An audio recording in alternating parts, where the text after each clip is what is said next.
What's up, fight fans? This is TST Alyas here, back again with another banger. And today we got a returning guest because we got welterweight prospect Mr. Sure Hands Corey Stokes here. Corey, how you doing today, sir?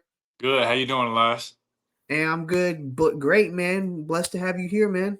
Yes, sir. I appreciate it. I appreciate the opportunity. For sure, for sure. And we've Straight up. talked. I think this is our third interview so far. But a lot of people, for fans that don't know, how did you get into the sport of boxing? Oh man, that's a good question. I was around a lot of people that were, I grew up getting into a lot of fights as a kid, and honestly, getting picked on sometimes. Certain situations. I played football my whole life, so I've always kind of been athletic. And I knew some people that were into boxing, and I kind of like fell in line with them as well. A lot of them really ain't boxing too much no more, but yeah, that's kind of how I got started into it. You're fighting Saturday on Off the Hook's second event. You fought on the first one. Now you're fighting on the second one against a big name, Felony Charles Bennett. Talk to me about this matchup. Yeah. Honestly, I'm grateful to be able to fight him. You know what I mean? I've heard he's a legend. I don't really know too much about him, to tell you the truth. I've watched a little bit of film on him, just kind of see what I need to watch out for and what I need to do. It'll be fun to be able to share the ring with him.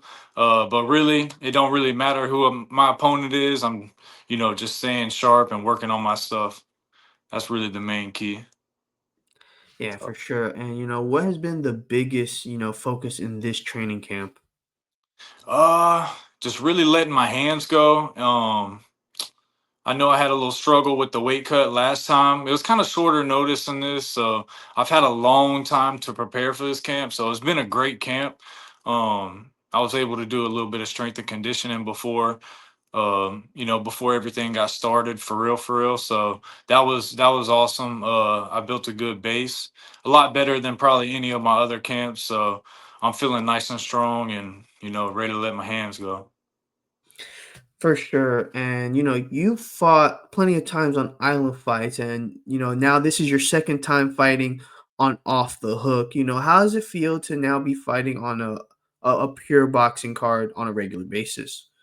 Oh, I love it because we really get to see the talent coming up in the boxing world, especially locally. Because we got a lot of bangers here in Pensacola and here in the Panhandle. So, it's just a blessing to be around everybody. And thanks for Off the Hook and Island Fights for really letting me be a part of it. Because I pray for this, and this is really a blessing. For sure. And your last fight was on the inaugural Off the Hook card. Fight of the night against Isaiah Turner. What was your biggest takeaways now that we're a couple months removed from that fight? What's your biggest takeaways from it? As far as what I should have worked on a little bit more, maybe, it was good.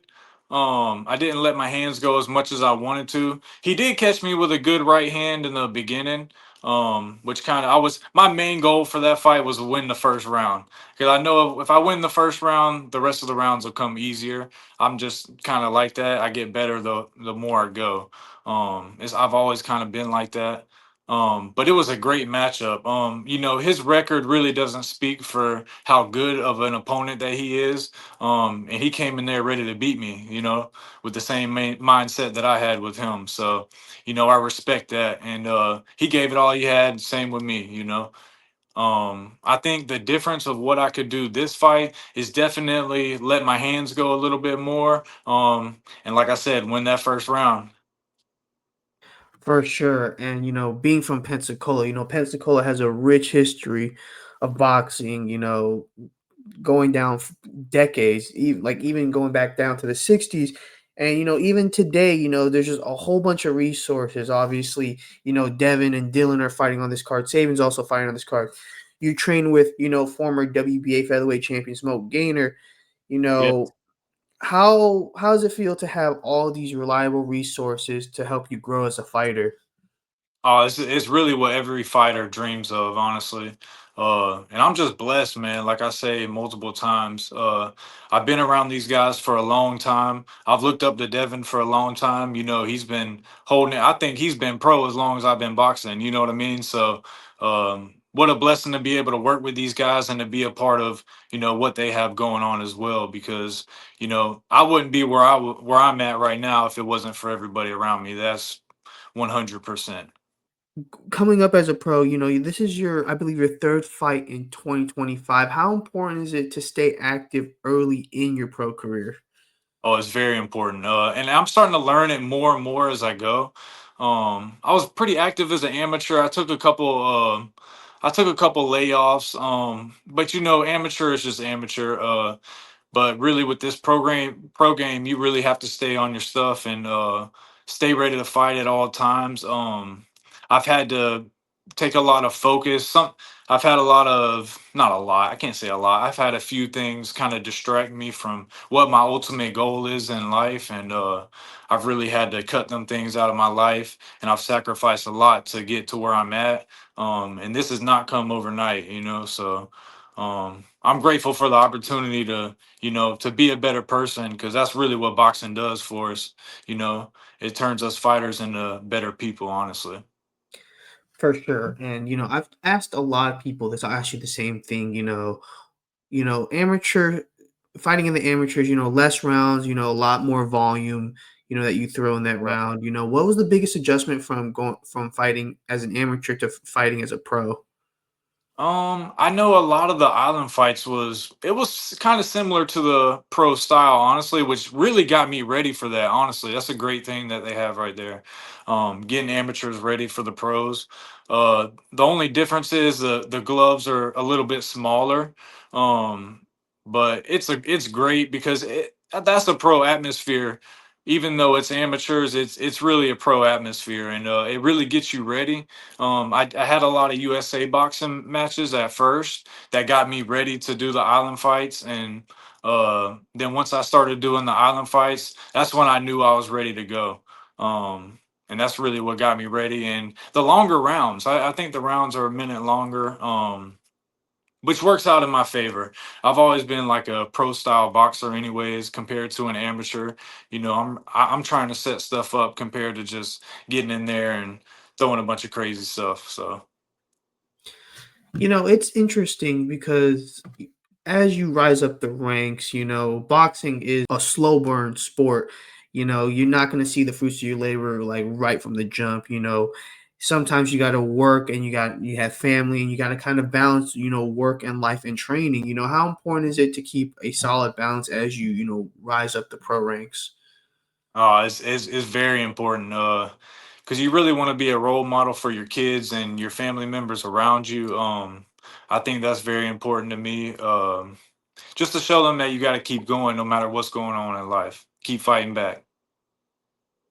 Yeah, and to add to that, everybody, a lot, not everybody, but the majority of people that go into boxing, their main goal be world champion. But, for a lot of people, there's more to that, maybe to get out of a tough environment or maybe, just to test themselves.